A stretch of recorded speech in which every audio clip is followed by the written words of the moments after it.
And here we go.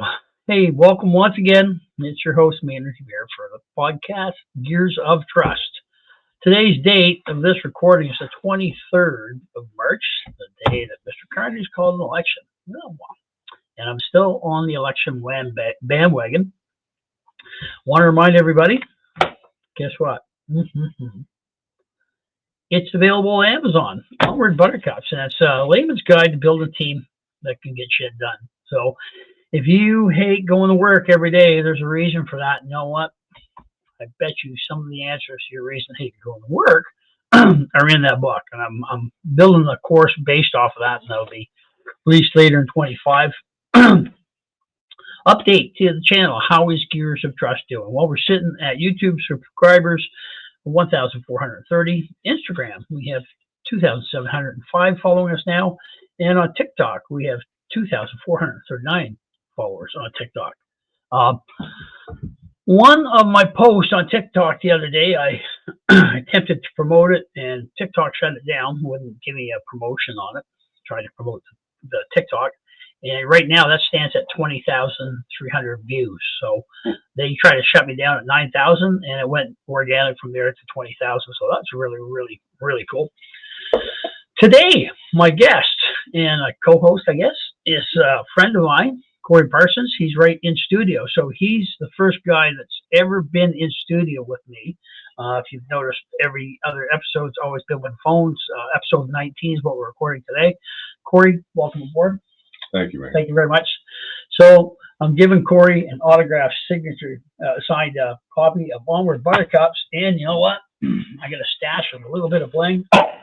Gears of Trust hat. How cool is that? So thank you, Cory, for coming in. And thank you so much. That being said, I'm going to have my buddy Cory introduce himself so everybody knows who he is and how we found out about each other and how our world started together, yes? Hello, everybody. Thank you, Maynard. You. I'm Cory Parsons. I met Maynard approximately 6 years ago. Yeah, something like that. Yeah, around 6 years ago, KMC. And we both worked for KMC. I was a picker operator, equipment operator for maintenance. And Maynard was a shovel god. Everyone bowed to Maynard as we came in because without the shovels. Except the picker truck guy who didn't like my rigging most of the time. Yeah. Without the, they let us know, without the shovel, nobody makes money in overburden. Right? Yeah, that's right. No, it was really good. Maynard, really easy to work with, fun to talk to. So this friendship over the years grew a little bit, and we don't see each other or talk to each other. Yeah, we went our different ways here. Cory's with LaPrairie Crane now, Fort McMurray, and I'm with Nader Mining. I'm working at Suncor Base Mine on shovels there right now as a contractor, and he's working with LaPrairie. So, but ironically, it's a pretty small neighborhood, isn't it? It is, yeah. It's a small community, sort of a niche market, right? So yeah, my family's from Newfoundland, sort of forced. Community was forced to move to somewhere else for work. We were miners, and I grew up in Kitchener, Ontario, and I've been out here now 18 to 19 years. So sort of blurring together. Yeah. Did you come out on the 24-month plan? No, 5-year plan. You come out with a 5-year plan, eh? Yeah. I did all right in Ontario, but you see how things are going economically and how the government's treating things, and then you see how sort of the majority of people around you are acting towards how the government's giving it to you in the ass, and you figure, well, maybe I should make a change now and try for a bit better life. And so I came out to Alberta, and Alberta's been really good. The people have been really good to us. But we're seeing some of that here now, and for those people who have never been to Fort Mac, Fort Mac, as they say, is the second largest city in Newfoundland. Yeah, right. Most of the people up here come from humble backgrounds and to start new lives in many cases. So we have people from every province here on a regular basis. Some are commuters. Some have made Fort Mac home, such as myself and Cory. But yeah, we're a whole hodgepodge of Canadians Yeah. from coast to coast. Yeah. So when it comes to topics of Canada, Alberta, Newfoundland politics, well, spicy topic, especially Yeah. with these days. We're going into an election here now. I just checked with Elections Canada to see who the candidates are for Fort McMurray Cold Lake. That's our electoral riding here for the federal election. And Elections Canada's website is down right now for maintenance, so they're probably updating all the candidates. Once I have a list of candidates, I'll put an invite out to those candidates to join me on Gears of Trust podcast. And it's going to be a frank, honest conversation. Yeah. If I don't suspect any of them are going to oblige me with an episode, but if they do, it will not be censored as always.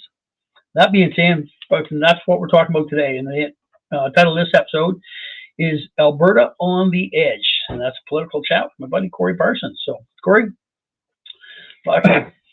yeah, let's take it right from word one. Yeah. What pisses you off, buddy? What spices it up for you? What pisses me off? Well, Yeah.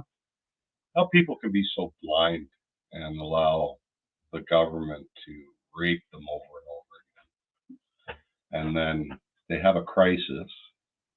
So you're talking about Alberta voters or Canadian voters? Canadian in general. Yeah. And then when we look at Albertans, most of the Albertans out here, I didn't quite know until I moved out here how badly the rest of Canada has tried to bone them over the years, and they have. And they've been doing it over and over again, and I'm like, this is bullshit. we're actually giving the rest of Canada so much money, and Canada in general, about 60% of them, are trying to take the food off the table of my kids. Yep. Yep. Right? And have and ethically, morally, whatever you want, it just doesn't matter. And I said, well, we need a change, because when you start understanding how the government is structured and towards the Liberal Party, and make no mistake, I like Pierre Poilievre. I think he would be the best we have had probably in my lifetime for prime ministers. If he can do a quarter of what he says, he will be the best. Yeah. But the problem is the deck is stacked against him, and it's been done legally, systematically by the British government for 100 and something years. And it's, no matter if he gets in, there's only so much he's going to be able to do. So, it's stacked. The Senate's stacked. They're all liberal. So just for the listeners that are tagging along here, yeah. On the podcast, this episode here emanated from a conversation that Cory and I were having on the phone yesterday about the election and how elections are called in Canada. And the first question I begat Cory was, why do we need a governor general to drop a writ for an election? And if you look at it in the provincial aspects of things, you have a lieutenant governor that drops a writ. So the premier or the prime minister has to go to the representative of the crown. The crown being a very, very, very predominant word in the conversation today. The crown holds the cards to Canada. So basically, to have an election, we're asking the government of Great Britain to allow us to have an election still in the year 2025. Yeah. Now, in 1982, we were supposed to have a constitution that was ratified by all provinces. There's one province was a holdout. And if you're much of a detective, it should be too hard to figure out which province is a holdout on the signature. But that being said, Canadian Constitution, Charter of Rights and Freedoms is merely an extension and kind of a glossing over for the Canadian people, but in fact, it's an extension of the British North American Act. So, yeah. That being said, I'm just going to pull up some other wording I have here. So, I'm just going to hit pause here for a second. So, the elephant in the room is called the British North American Act. So, if you watch my previous episodes where I've been talking to Alberta 51 Project, AmericanFund.ca, we are going to be on for a live podcast here coming up in April, folks. That's going to be pretty hot, pretty close right to election time. That being sounds pretty boring, right? It's kind of like drywall dust. Yeah, here we are coughing on it. Excuse me. Nobody really likes it, but you got to have it. But basically, back in 1867, right, some folks in suits over in Britain wrote this act that create Canada, right? Ontario, Quebec, Nova Scotia, and New Brunswick came together under one roof, and bam, that was the initial country known as Canada, right? We didn't fully run it ourselves. Britain still always had the last word, even though in 1867 Canada became a country to what we know today. The act set up how our government works, thus BNA Act, and who gets to call the shots on what. So Ottawa has some powers. Provinces get some powers like healthcare and provincial natural resources, but also provincially. But you would know that how Britain controls everything in the end, right? We get to run day-to-day operations of the store. Think of it in that context, but the store is owned by Great Britain. So if you fast forward the British North American Act in 1982, that's when we finally brought home a constitution for the country, right? The constitution for the country is the Charters for Rights and Freedoms, and that was a big update to the British North American Act. But here's the kicker. Part of our Constitution today, it's still the foundation to the country, but it hasn't been ratified because there's stages of acceptance that all provinces have to sign on to this. One province, the stick in the mud. The other 9 provinces just went around that and decided basically to start using the Charter of Rights and Freedoms, although the 10th province did not sign on to it. So when folks in Alberta here, and we're talking about federal overreach and this, that, the other thing, at the end of the day, guess what? Alberta was originally Rupert's land. Rupert's land was owned by the Hudson Bay Company. The Hudson Bay Company sold Rupert's land to Britain for £300 back in the day. Yeah, and it wasn't quite owned either. No, it was just the King of conquered. England. Would you say conquered? Well, King of the England Hudson Bay said Company, how did needed they a acquire? reason. They needed a reason, and the King of England at the time had said, "We're going to buy Alberta off you." And they said, "Well, we don't really own it," but they had all the trading posts and throughout the infrastructure that was here, which was very little. Yep. And they said, "No, we're going to buy it off you. We're going to give you about 12 million acres of land wherever," and that's why they own a large majority of the timber across northern Canada still. And it was never voted on. Never. It was annexed. So Alberta, Saskatchewan never voted to be in any confederation, right? Yeah, never. Never. They have nothing. Just like Quebec refused to sign on to the Canadian Constitution, Charter of Freedom of Rights, and the Canadian government made multiple attempts to get Quebec in line with this, and that being things like the Meech Lake Accord. If anybody's familiar with Meech, sponsorship scandal back in the Crutchin days. That's part of a different side there, Cory. But that's what they did to try and keep them on for the vote, because they had the referendum vote back then. Back we all went to the polls in Ontario. Yeah. So that brings us today to where we're at right now with Alberta being involved in, I'm going to say involved in Canada, because I don't think we're really legally bound by Canada. Quebec is not a Canadian element. Like, it's refused to sign on to the Charter of Rights and Freedoms. It refused to sign on the British North American Act. So they're like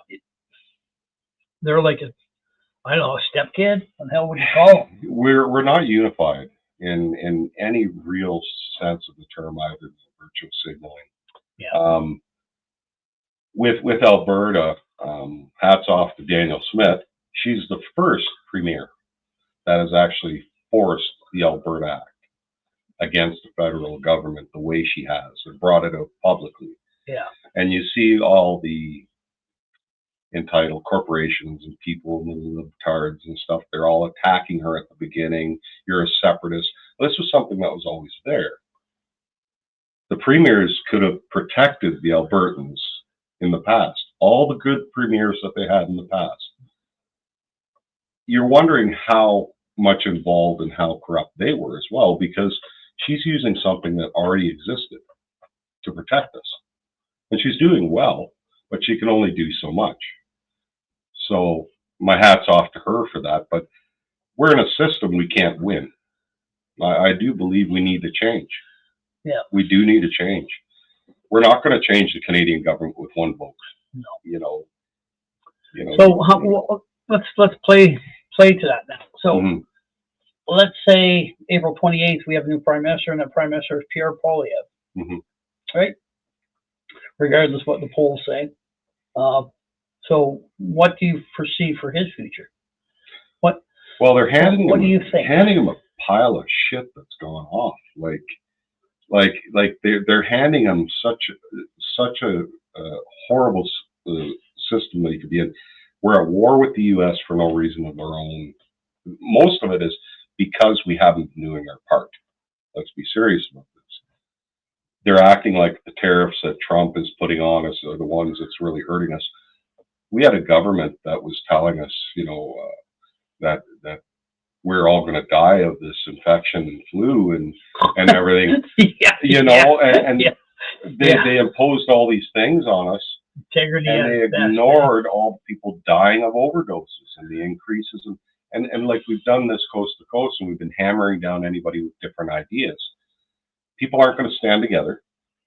Like, there are going to be some that will, but coast to coast, you're not going to have the problems stand together. They have us separated. We have our own tariffs between provinces within our own country, right from the road taxes to alcohol, fuel, so on and so forth. Our economy is so much less than the U.S. Like, we're not even a pimple on it. No, our GDP in relation. Yeah, I think state of California is larger than all of Canada.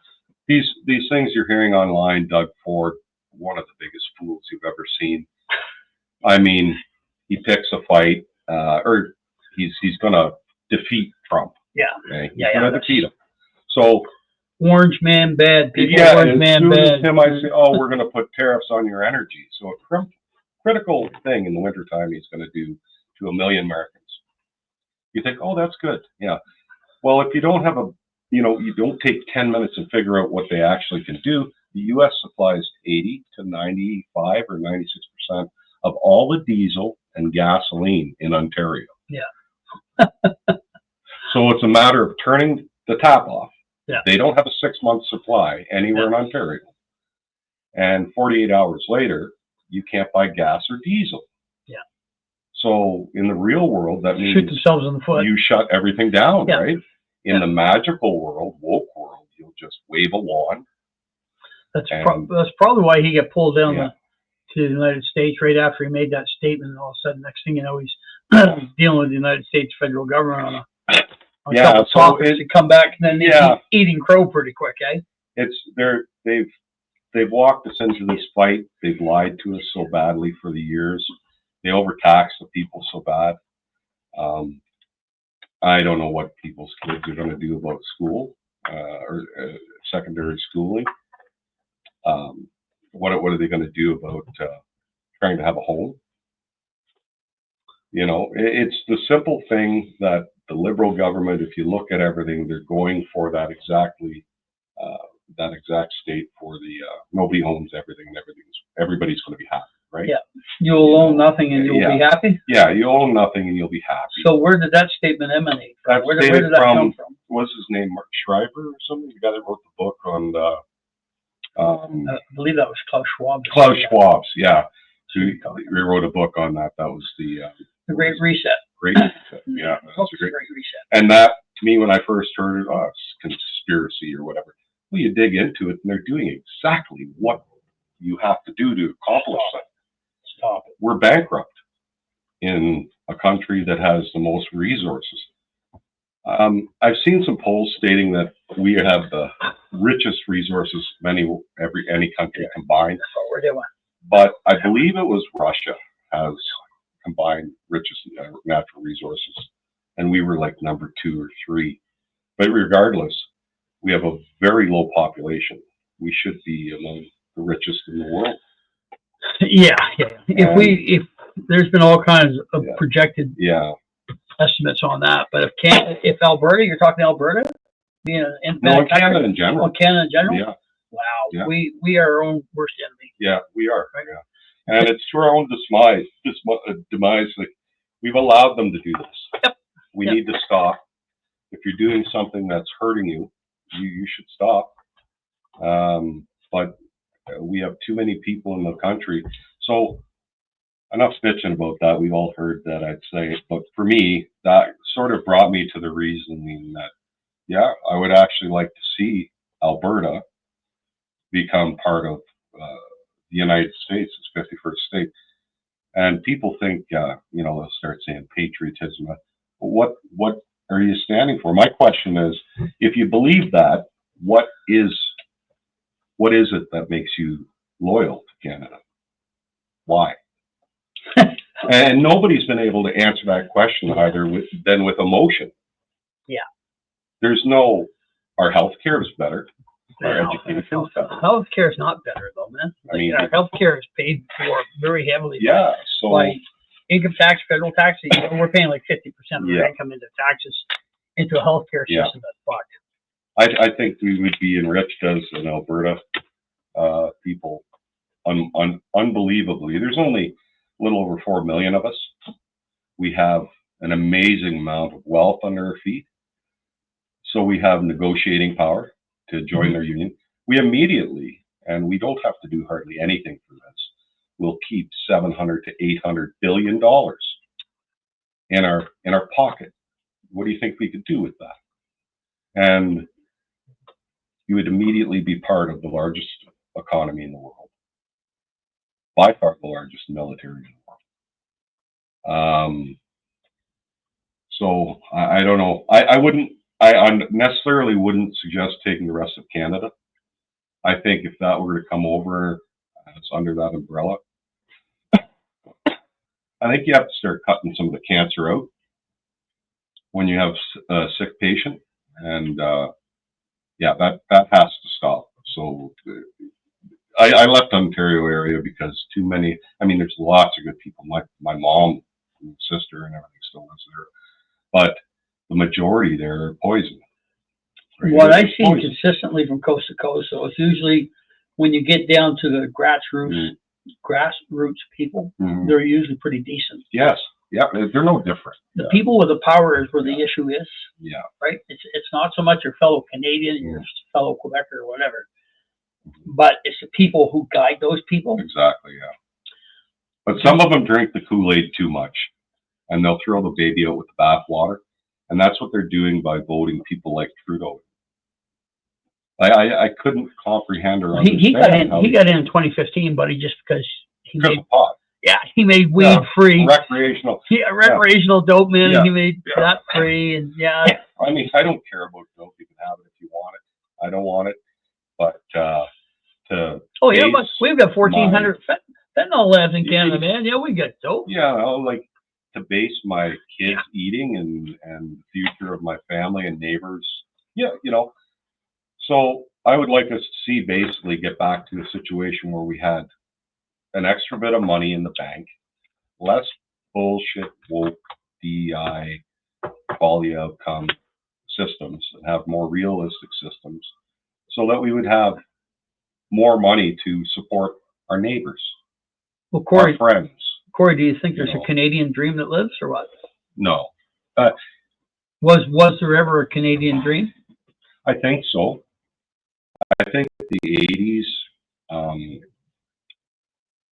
when I grew up, it seemed like, I know with my household we weren't rich, but you could live well off a 40-hour week. Yeah, it was part-time. My parents both worked. Yeah. Mom worked days, Dad worked nights in factories. They passed each other the keys in the driveway. We always had a vehicle. We took a month off in August, went to Newfoundland. We didn't live rich by any means, except for if you compare it to third world countries, sure. But we had time to have family and equality and everything else. But I seen that completely disappear. And that's why I left Ontario. I said, why is that? And I look, they're not protecting anything. They're letting all the high-paying jobs leave. Kitchener, Waterloo, Cambridge was one of the highest-paying places in North America. At one point in Yeah, time, it was part of the restaurant. It was the Fort McMurray of its day.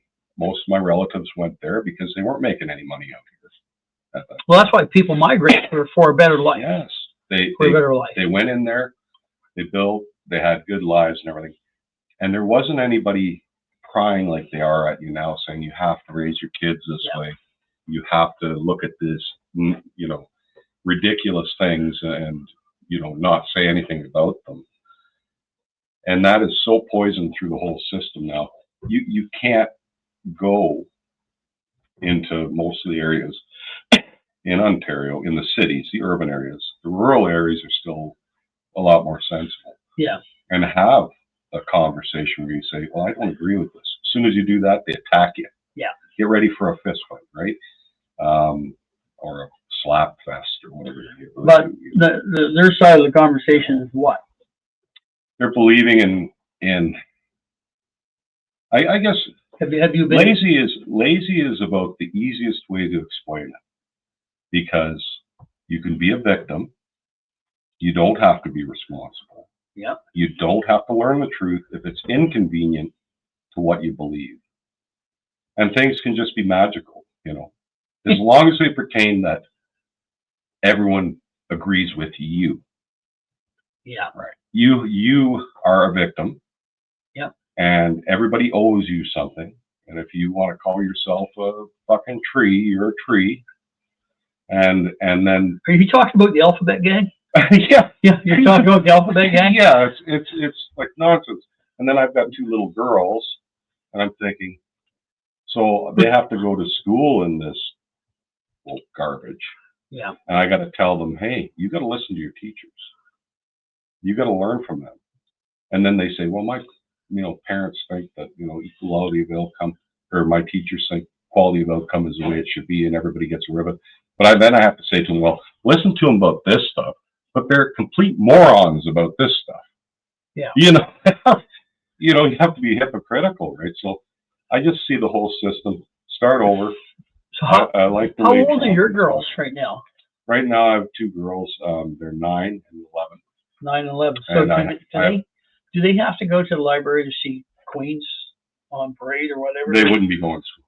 I've already sent emails. Every year I talk to the Catholic School Board and school and teachers and tell them there'll be no gender coaching. If there's any gender coach, you don't talk to children about sex. So have you, how's that been received within the Catholic really School good. Board in Fort McMurray? The school that they go to has been fantastic. My one daughter has mild, she's on the spectrum, autistic. Yeah. And they supply a lot of support. They have excellent teachers. I've had one issue with one teacher, and that's not painting the school at all as an individual, about the Pride Day or whatever. They're supposed to notify me because I'll pull them out of school for that. They're not going to. Yeah. There's no reason for a child to celebrate someone's liberation for their sexual preferences. Kind of ridiculous, isn't it? If someone would have talked to us when we were kids about a sexual preference when we were children, my dad would have beat the living shit out of them. Or my mom would have killed them. Like, it's inappropriate, right? Yeah. And my parents weren't mean to people. And we were not allowed to make fun of anybody, right? No. Like, mom, there was no way. I remember with my mom, we had restaurants in Ontario. Well, they're my mom's restaurants, but everyone helped out. Mostly my sisters and my dad. I was a little too young. Plus, I was too good looking for food, right? Too good looking for the food industry, eh? All right. So, and we had this one customer, and I'm not going to say his name, and he had a group of professionals who used to come in, and they were gay. Yeah. I was just a punk, right? Like fucking jean jacket and long hair, and I was cool, right? Yeah. And he'd be in once a week. He was a regular customer of my mom's, and I was walking by, and they said, "Hello, Cory," right? And I just ignored him, and I went in the back, and my mom came in the back and met me at the stock room and said, "So and so just said hi to you."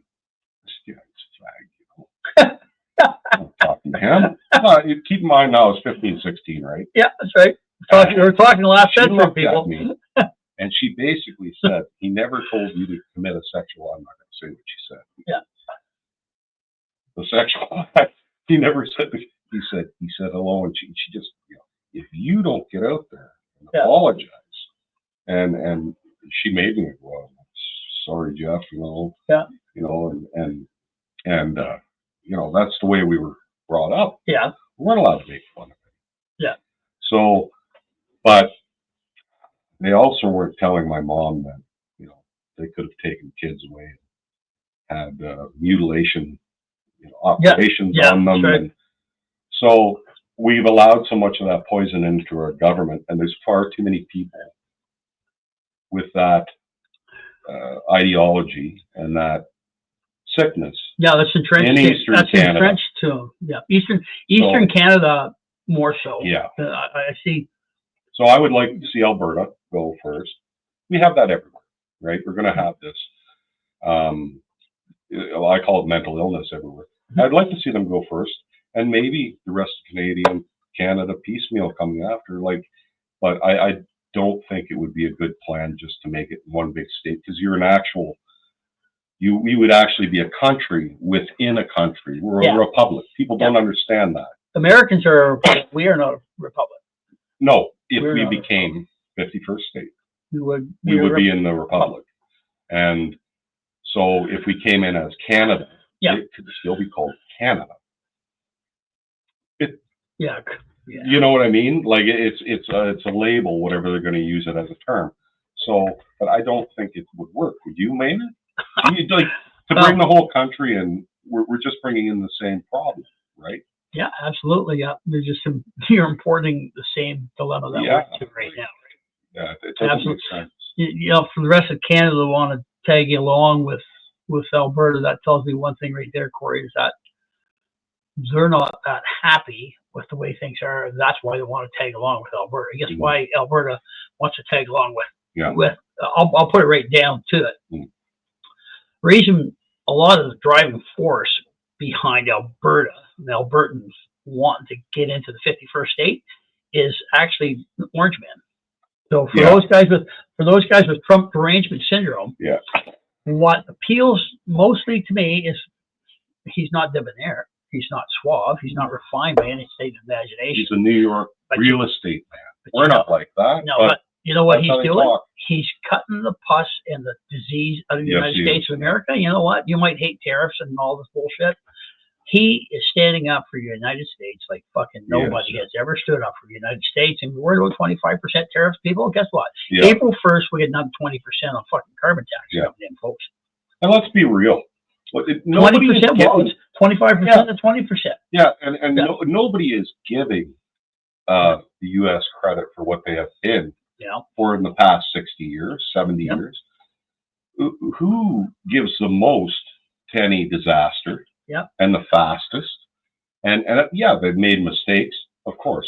They're the world's largest country, basically, for with money, weapons, so on and so forth, that's ever been. They're going to make mistakes, but they're almost always the first to send money, send troops. They've been propping up NATO, all this stuff. It seems to be when the greedy, lazy people start. When the person says, "Wait a minute, I'm not just going to give you more money. We're going to have to renegotiate." You're a bad person. But I guess that's why things are the way they are right now, is because when Donald Trump came into power, he started cleaning the house. First thing we saw is old JT. He says, "I quit." And then they anointed Mr. Carney, who's when's the last time he lived in Canada? 10 years ago, 11 years ago? There's another fucking devil. Anybody who puts his name in the hat to become a liberal leader got fucking stuffed out that showed any potential whatsoever. And now what we have, it's absolutely amazing. They are using this to be, they're trying to fight a political war here, using Donald Trump as a pinata to beat him, to make liberals look good, make liberalism look good. What a place to be in. But they're not even in touch with what's happening with real Canadians. They're not even in touch. No, they don't. If anyone's got their shit together, I'm going to tell you right now, it's Daniel Smith. Yes. The more this girl gets on and says, listen, this is the way it's going to be, that's my only hope for Canada. I'll tell you right now. Yeah, no, seriously. I believe so. Seriously. But she's the only one. Like I said, you remember they had Ralph Klein here. They had all these people that you hear that people just love them. Yeah. And then when Daniel Smith started going on, she came in. I'm like, what the fuck is she getting on with? And then I look into it and you read it and I'm like, that's always been there. Yeah.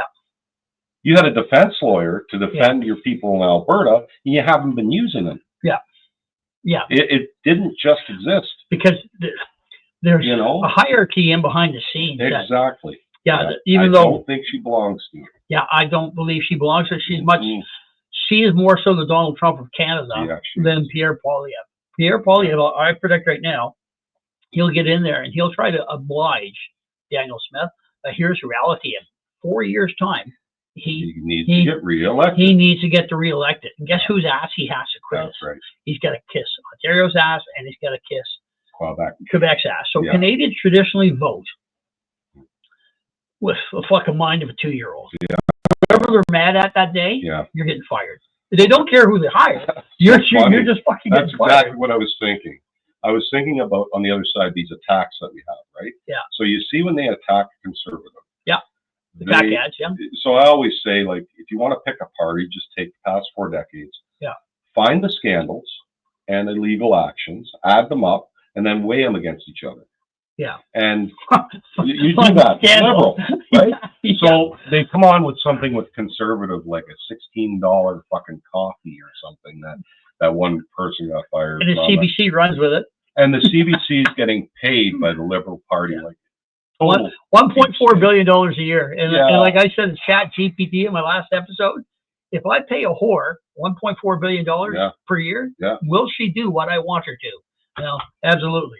Jesus. CBC is quite the mistress. You got that right. You know, Carney's got to be pretty bad when the CBC was motherfucking him in the interview. Had you seen that one?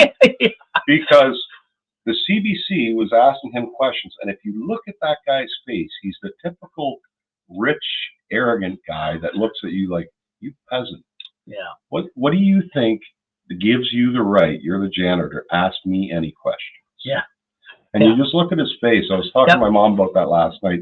She's not really political, but she hates the look of him. Oh, she's just the looks of him, eh? She's like, that guy looks like the devil. I said, yeah. And she said, I said, I'm waiting for, horns to grow out of his head, right? Because he's a trillionaire. People, before you go and vote, get informed. Yeah. Like, I don't care who you vote for. I can tell get informed. 10 minutes. I could tell who's going to vote Liberal merely by what they regurgitate. Exactly. If CBC you see, speaking points. If I see global CTV or CBC mainstream media speaking points, I can almost stop that conversation right there. Yeah, you know you're not getting through to that person. Oh, you didn't ask my pronouns, by the way. Yeah. Yeah, what do you got for pronouns? Yeah. An F and a U. That's what I get for pronouns. Yeah, like I go by anytime someone. I like to be addressed as a plural. Yeah. Like Yeah, you do. Oh. What are your pronouns, Cory? Yeah. Oh, no, I'm joking. I don't even know how to make them up. Truck and driver. Because every time I say truck, driver, yeah. Boom, truck. Operator. Yeah. Truck operator, yeah. Dog, fuck. Fucking brutal. Personally, don't get so upset. My dog got upset when he heard that. He thought Cory was going to change genders right quick. No. Oh, that's brutal. So funny. All joking aside, though, just get a little bit of education. Like, go in. Take a few minutes of your day. Stop watching, like, dogs balancing volleyballs on their nose for TikTok or something. And try and look at the people you're going to vote for. The information's all there. Yeah. And look at a few sources, because the mainstream is really dying. And you can see that in the U.S. And that's the other scary part with the political landscape. In the U.S., it's gone completely the other way now. But the basically Liberal Party down there, Democrats, they never learned a lesson. They lost so badly, and they keep doing the same bullshit. And they're double downing. They're doubling down, and they keep doing it, and they see all the ratings. You look at the ratings of CNN and all those companies. If they didn't have rich, like far left-leaning patrons to keep their doors open, they would be closed a long time ago now, because their ratings are so bad. Whereas you see social media and platforms like yourself are coming up. Yeah. And because people can have conversations where they can be wrong or right or whatever, but they can discuss things. Right. Yeah. And we're not engineering a lie. Like, did we talk for 3 hours on how we were going to lie to people on here right now? No. Or how we were going to cut up conversations to fit our narrative? No. No, there was none of that. And yeah, I think through small outlets like this is the word's getting out without bias, stuff like that. And in November, I started this podcast here, Gears of Trust. Move forward, November, October, December, January, February, we're in March in 6 months. And if you had told me in November, I would have one of my TikTok shorts have 21,000 views. You're going to have a lot more. I would have said, "Fuck, that ain't happening." You've had some good people on here. I haven't. Well, except for me, but this podcast was just started this might be for mechanics. Yeah, for mechanics in the oil sands. Talked about this, that, and the other thing, and as every guest that comes on the podcast brings more and more of a puzzle to me. Lucinda Landry, who was expat in Costa Rica, her motivation for moving to Costa Rica was Alberta Health, and how Alberta Health basically let her husband die during COVID because he wasn't vaccinated, and they wouldn't proceed with any surgery on him due to COVID. I know. Right? Yeah. Yeah. What a great way to destroy the relationship with your native country. We should be able to hang a lot of these people that caused all this misery. Now here's the problem I have. Legally, right? Of course. Okay, so let's say Pierre Poilievre gets in. Yeah. Okay? Pierre Poilievre gets in, and what legal repercussions are going to bestow Mr. Trudeau? Any Nothing. guesses? Fuck, watch this. I'm just gonna throw up. Yeah. Well, see, that guy's getting a pension. He's getting 2 pensions. Sure he is. Yeah. He's getting a pension for being PM. He ballooned up to almost $400 million. Where'd that money come from? Yeah. You know. I'm just going to type in here Trudeau's pension on Google. That's what's happening in the background. Oh, there we go. National Post. Okay, there we go. Canadian Taxpayer Federation.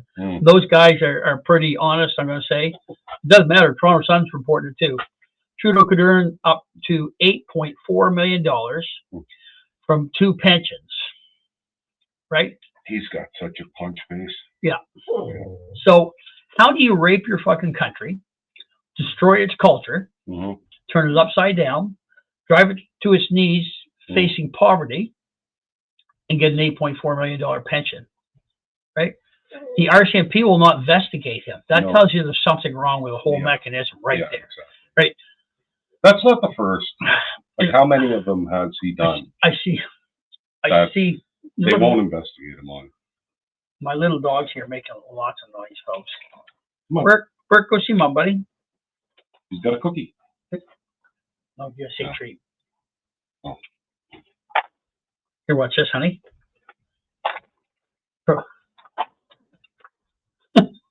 We're trying to get the dog out of the studio here. There you go. There we go. That's like food. But anyway, I could do that deliverance. Yeah. It's called money. Off the end of the dock. It's money. It's called guaranteed. It's called guaranteed income. Yeah. Guaranteed income and free dope. Probably free dope. Let's throw that in too, right? I just don't understand it, but so touch a base on the RCMP here now. So this always seems to be a sore spot with me. Yeah. Where we have 1,400 labs, I think 4,000. Fentanyl labs in Canada now. Yeah. They just busted the largest one in the world, in Vancouver. I think that was just for a show. In all honesty, because that still leaves 3,000. Well, they knew it was there, but they never did anything about it. And well, it was what. Okay, so if these fentanyl labs were donating money to truckers who were blocking roads, how long do you think it would take the RCMP to deal with them? Oh. right? Like we were talking about this yesterday. We've known people that have donated. Donated. They're back here in Fort Mac, send money to the truckers, bang, their bank account shut down. They weren't sending money. Why can't the RCMP? Why can't the government doesn't want to shut down labs? No, buddy. No. The Liberal government is hell bent on destroying Canada, and the guys with yellow stripes on their pants, they're part of the process. Well, the modern day corruption, process. The modern day cartels are the Liberals. Yep.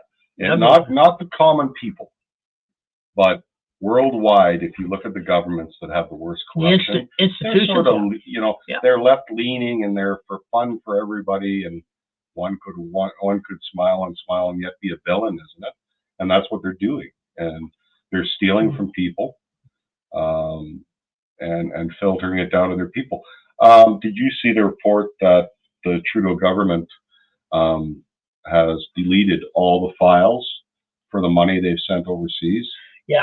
Just recently, they donated all of it. So that immediately should be life sentences, unless it's explained for, because that's all our money.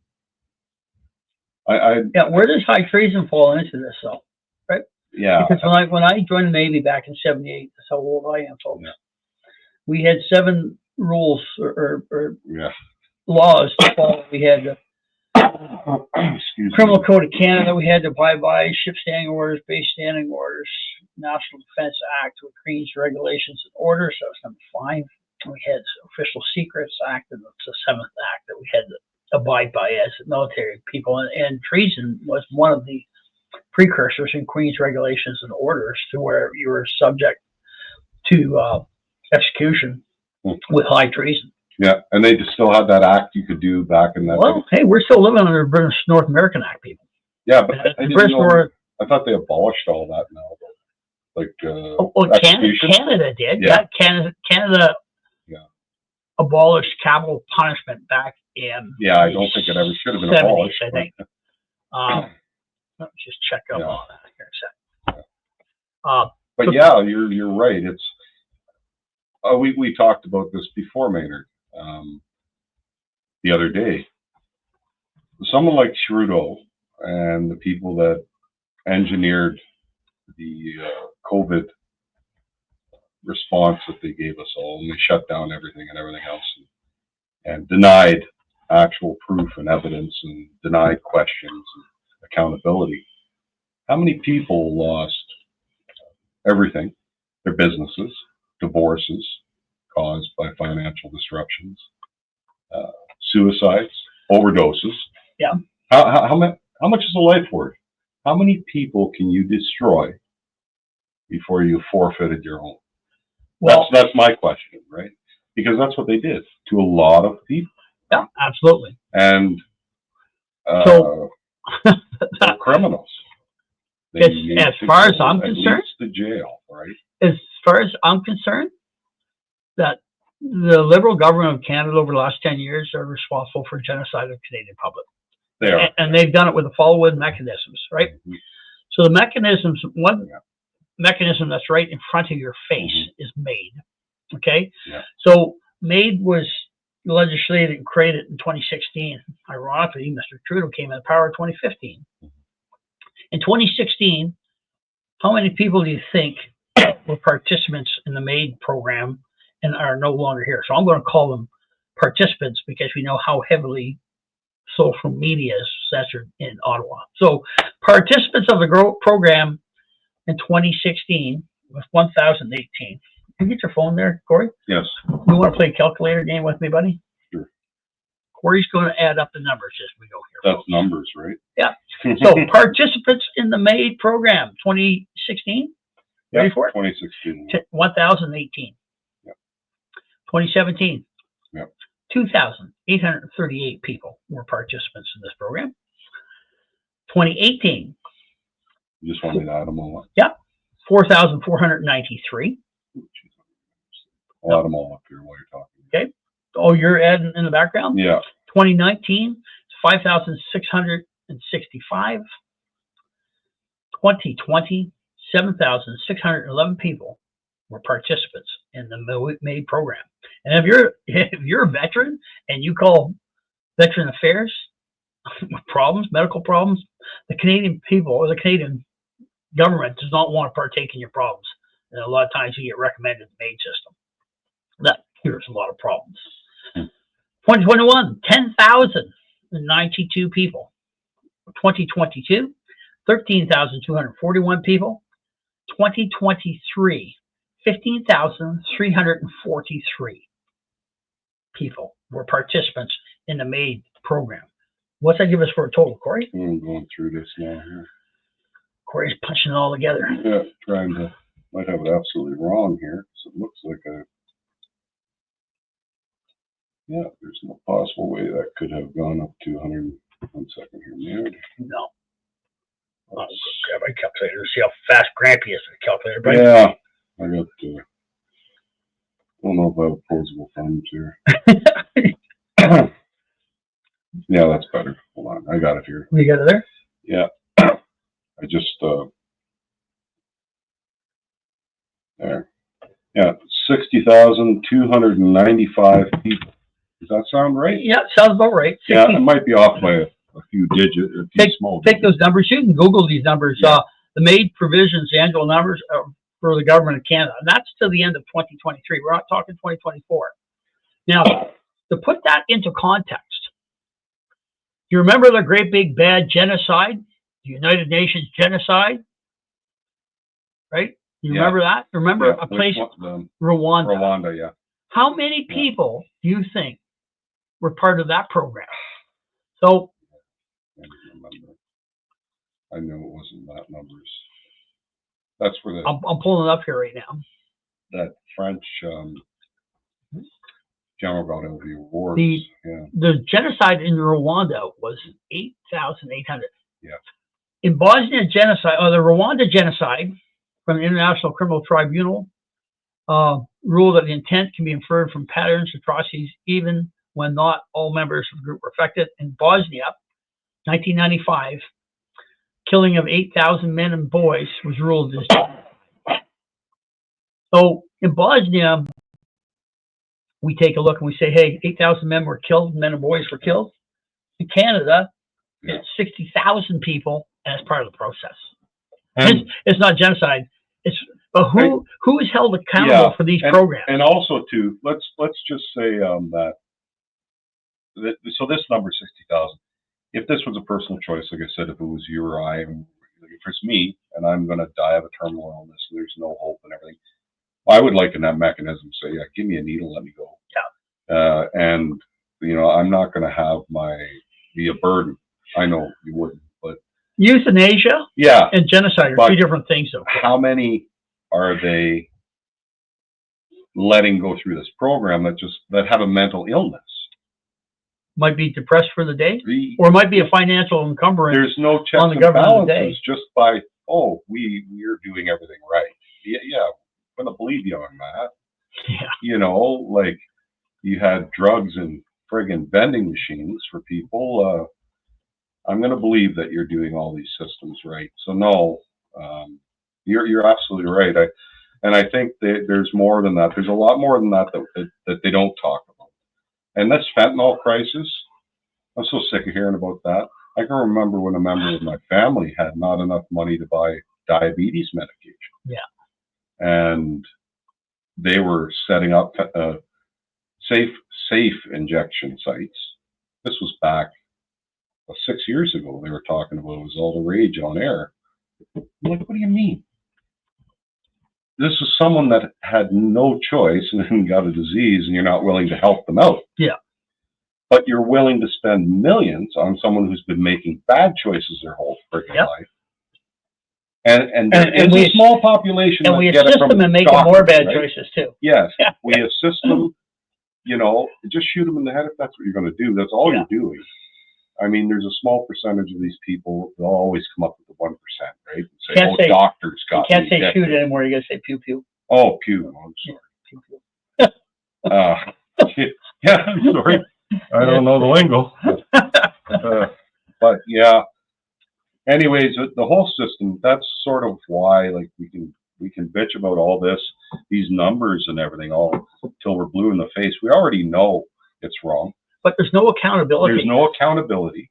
there's no accountability in Ottawa whatsoever. So That's what makes the Orange Man so appealing to the South. That's because right. you know what? When you see Elon Musk going in with big balls and hairy balls, and they're cleaning up on these thank God apartments, he's doing what he's doing. Those guys are saving the United States of America, Yeah. and there's going to be a lot of people crying. Yeah. And the people crying are going to be the thieves and the crooks and the swindlers. You see the one that just caught for burning down all those Teslas. The one. What does he look like? Yeah. Looks like a kid, well overweight, as soft as could be.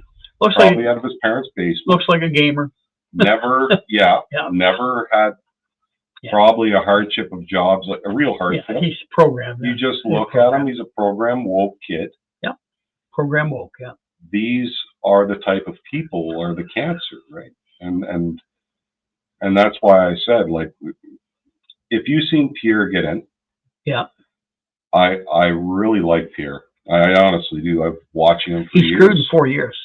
Yeah. And what Donald Trump's doing right now, he has to do in 2 years, because in the U.S. they have midterms. Yeah. Right. Yeah. So if he had 5, if he had 2, if he was in for 2 terms, I would say great. But you know what's going to happen? The Liberals will fall off the fucking stool again and go into a daze and vote in another Liberal party, because maybe they'll offer free Pokemon stickers to them this time instead of marijuana. Yeah. And they'll vote away their kids' future. Pierre will get in this election, and because of Ontario and Quebec will be voting with their grade 2 philosophy of, I'm mad at that guy, so we're going to fire him. And who we get, no, I don't care, we're firing that guy. Then in 4 years' time, the guy with the unfavorable appetite for the oil pipeline, he's going to have another appetite again for fucking more money. Yeah. What do you mean, Alberta don't want to send us more money? Fuck's sake, tell her back, right? Yeah. And the guys in TO, they're all new Canadians, man. They're going to be busy shitting on the fucking beaches, and they're going to be busy stealing cars and shipping them to Ethiopia. That's Greater Toronto area, pal. Bangladesh, the whole thing, right? You look at most of the guys like you and I, let's say up here, like we don't all agree. Well, not only rednecks, but just like rednecks. You know, we don't all agree or anything. I put a lift kit on a smart car once. I'm fucking redneck, buddy. Almost any one of them. If you looked at them and said, you know, and you gave them a situation of what we're doing with Quebec, they absolutely fucking hate us. And motherfuck us when they can. Yep. But and they've been doing a good job. Your money. Yeah. That needs to stop. We wouldn't do that. If you didn't like someone and someone, here's $10, you just shove it up your fucking ass, right? You know, like, you wouldn't take it. The elites have set that up, Cory. They have. The elites have set that up. They have, yeah. You're absolutely right. Laurentian elites. That's where all the filtered monies have gone towards. It's mostly into Quebec, from back decades, sponsorship scandals to the green slush fund, Lavaland. Personally, I don't think Canada should have any say into any ongoings of Alberta until we start from the British North American Act and complete that transaction. So when we look at that and go into the math behind that, we're fucking owned by the Hudson Bay Company, sold like a cheap whore to the British government, and then claimed title to by the Canadian government without any consent of the people of this land. Two provinces, Alberta, Saskatchewan. Manitoba chose to be there. British Columbia chose to be there. Atlantic Canada chose to be there. Alberta, Saskatchewan, Northwest Territories didn't either. No choice. Northwest Territories did the Yukon. Did the Yukon sort of existed as a border map? I have to Google that crap. Yeah, I'm not sure. Let me just Google that right now. It only takes a second. Because when you look at that original map, with Manitoba being about this big, you know, when they had small land mass. Yeah. They had all the Northwest Territories and that, and all highlighted all around one, taking Alberta and that, and then you had the Yukon up in the corner there, was had a borderline.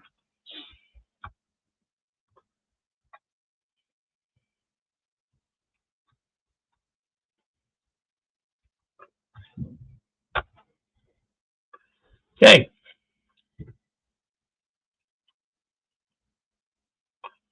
Northwest Territories, 1870, vast lands of Hudson Bay Company known as Rupert's Land and the Northwestern Territory were transferred to Canada in 1870, folks. Yukon, 1898. Yukon was carved out Northwest Territories, made a separate territory during the Klondike Gold Rush. Okay. Again, there was no formal agreement for locals or First Nations. So for First Nation folks out there who love Liberals, how is that fresh water in the North working out for you guys? Yeah. Well, 10 years into it, have you got your fresh water yet? The only time you get fresh water is if you go to the store and buy it at $7 a bottle. Yeah. So both the Yukon and Northwest Territories were created and administered by the federal government. See, created. They're created, right? And it's worth noting First Nations in these areas were never consulted, given a real choice in the matter at the time. No. Much the same as Saskatchewan and Alberta. And you know what? There's all the Crown. First Nation treaties are with who? Not with Canada. No, the with Crown. They're with the Crown. So if you take a look at First Nations in the United States, they are self-governed in the United States. Each state has its own constitution. And they have a real protection to an individual there. They have individual rights. Our charter isn't even worth talking about. With the notwithstanding clause. With the notwithstanding clause, you saw exactly what happened with the truckers. Absolutely. Justin and the gang, they threw that out to the window. So if you think a charter of rights and freedom is something, it's at the court's discretion. You might as well take that, fly that right fuck out the window. And if the judge of the day likes you, or he's getting skin off your sister or something, you might be okay. Other than that, you're going to take it hard. Don't tell them you know truck drivers either. Well, that's why it's almost always lost when it gets to the upper courts Canada, because they can just throw it out. Fuck no shit. It's they don't have to recognize it. In the U.S., they have amendments. The poorest guy can plead their amendments. Well, they have an actual constitution that has substance to it. Yeah, their constitution has substance. And they are truly separated. Hey, the United States, we're part of the British colonies, folks. So we go back to the Boston Tea Party days, and they fought for their freedom. 13 original states, they fought for their freedom. Alberta, Lord knows what's in store for us, but we really have to take a look at our freedom, take a hard look at it. On this episode, my buddy Cory said, Maynard, why didn't you put links in the fucking description? And I haven't been doing that. Shame on Maynard. So I will create AI clips of this episode to promote on my social medias. On the bottom of those, there will be a link, and the link is going to be to a YouTube video called Canada the Illusion. It's not tinfoil hat shit. It's actually a very dry video for 48 minutes. And basically, it reads out specific articles of the British North American Act. And it explains to you very clearly why we are not really truly our own country right now. That being said, we just lost Queen Elizabeth, did we not? And what happened as soon as King Charles came in? We went from Court of Queen's Bench to Court of King's Bench. Across the board, every province in Canada. So if that's just a figurehead, why did we change our entire judicial system across the country, or the assembled colony, if you so desire, from Court of Queen's Bench and Court of King's Bench? And I'm going to leave you with another question. When we need an election, who calls the election? That's right. The Governor General or the Lieutenant Governor in your provincial jurisdiction calls the election, not the Prime Minister, not the Premier. Not the public either. Not the public. No. The Premier goes to the representative of the Crown, which still in fact owns Canada. You basically got a country telling you that are throwing people in jail for what we're doing right now. Great Britain. You see how many people are in jail? 4,000 people. 4,000 people. In the last year, we're fucking thrown in the prison. They didn't swear half of them. For social media posts. For a post. And there was 400 in the Soviet Union. So if you love that system, Canada. That's Canada. You want to do that? Canada. You really need to separate, not the separatist bill, but the Great Lie, or what was it? The myth. Canada, the myth. The one that he's going to post. Really watch that. It's kind of boring, but it makes you mad enough to want to chew nails when you actually understand the legal documentation, and then you put it and lay it over today's politics, and you say, "Oh my God, that's what's going on." Absolutely makes sense, doesn't it? We might as well have a commissar. Pretty much. Communism. Well, we have Pravda. So Pravda is the Soviet arm of the media, right, to promote propaganda. Mhm. What do you think we're doing with lamestream media? Yeah. Well, it's If you pay a the whore, definition if you of the pay a term. whore $1.4 billion, she's going to Yeah, put out, that's folks. right. That's all I'm saying. You know, and, Right. and here I was on the other side thinking, we're going into Marxist socialism, and that's the soft step to No, communism. no. But it's actually We're already being done. Our yeah, votes mean we're nothing. we're socialists already. As soon as our income, if over 50% of our income is Mhm. consumed by the government, technically Yeah, you are a socialist state. yeah, that's the definition. Right? You vote yourself from socialism to communism. The Mhm. only way you get out of communism is to shoot your way out. Mm-hmm. That's just the way it is, Mhm. folks. So Never turned out for the common person. this in history. election is never more pivotal Yeah. for Canada. Canada, the colonies. Mhm. Oh, let's refer to them as Canada, the colonies, Mhm. and Alberta, the state. Never more pivotal. So do your research, make your own decisions. If you're using the CBC, Global CTV, for your decision-making process, I'm going to tell you, same as a computer, garbage in, garbage out, folks. Yeah. So what you have for an input, right, is what you're going to get for an outcome. And worst case scenario, be inquisitive and ask questions. Yeah. Yes. Ask. So at the end of the day, you don't care what I think. You don't care what Yeah, Cory thinks. no. You care what you think. No, do it for If you yourself. do it for yourselves and Family. just ask the questions. Ask the questions. Ask the questions. That's all you have to do. Ask the questions. The best questions are going to be the ones that make you very angry very early for no reason.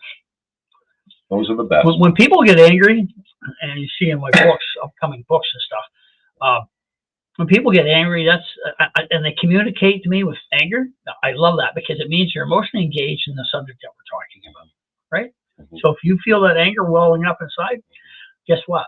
You're emotionally attached to either Canada or Alberta, Mhm. and good for you. That means Yeah. you're engaged. Yeah. Now do something with that. Yeah. Do something with that emotion. That's your gut telling you, hey, you have to do something. Worst case scenario, if all you can do is to talk to somebody else, Yeah. spread the word, man. It's one bad thing too. We can look at both sides of the border. We got derangement syndrome down there. The people that lost aren't doing anything. So I think they've lost the climate for a decade. That's not probably good either. We want a couple of parties that are You need legitimate balance. parties Absolutely need that are balance. Yeah. protecting the public with the back and forth that are, but more truth than falsities, right? That's what you want. You want two leaders you may only want one person in charge, but you want your leaders to have a broad base and different views. You don't always have to agree, but you need to have people talking so that the best solutions come out. We don't have that anymore. No, we don't. On the top of the border, the bottom of the border, we don't. No. And that's not good because that's what invites tyranny. Yeah, we're at the tyrannical stage right now, buddy. And it just gets worse. Last chance to get the fuck out of her. Yeah. But I tell you, if Canada goes liberal, there's gonna be some shocks with Alberta. Yeah. 'Cause I'm gonna tell you right now, Alberta's not gonna put up with this shit. So. No, I don't think so either. No. They were so close the last time, but we had that Kenny. Yeah. And he was just a liberal, basically. Yeah, blue liberal. Doug Ford, blue liberal. Blue liberal. He's really bad. Doug Ford's printing company is the company that made all the Well, stand 6 feet apart stickers for Canada during COVID. Behind Carney, yeah. Blue liberal, right? Blue liberal. Well, I don't. Let's get into his personal net worth and Yes. really take a hard look at it and see where his money comes from. Yeah. And if you follow the money, Yeah. 90%, that'll tell you about the virtue of that person. Yeah, exactly. Well, that being said, we're at minute 8 on this episode. I'm 8 minutes over my usual time. Oh, sorry about that. I'm I'm a little slow, so. It's been fun. I think we're probably going to talk another hour here after we're not here on this anyway. But I'd like to thank everybody for viewing my channel. All the followers, really impressed. Didn't expect that many. Once again, as soon as Elections Canada puts out the name of candidates for the Fort McMurray Cold Lake region, I'm going to be sending them an invite to jump on the podcast with me. I absolutely expect nobody to reciprocate, in all honesty, because I've got some fucking tinfoil hat questions for these guys in line. So I want to have some real conversations with them and not word salads. You saw my adventures with Chat GPT. Brutal, absolutely brutal. Left wing. I went from a left wing AI to a right wing AI to a Chinese AI. So You won't get politicians. AI is skewed. And it's fucking blowing my mind away on that really wild. Once again, Almond Buttercups, it is on Amazon. So go ahead, grab a copy, digital download, or get a hard copy. If you're in Fort Mac, I do have a couple of copies right at the house here. More than happy to have you drop by and sign them for those who know me personally. Once again, thanks for tuning in to Years of Trust. I'm your host, Maynard. This is my guest, Cory. Thank you for having me. And we're going to bail. We're shutting her down for now. And hope we got a couple of these folks pissed off. Oh, sure we did. All right. Thanks a lot. We're heading now. Bye-bye. Yeah.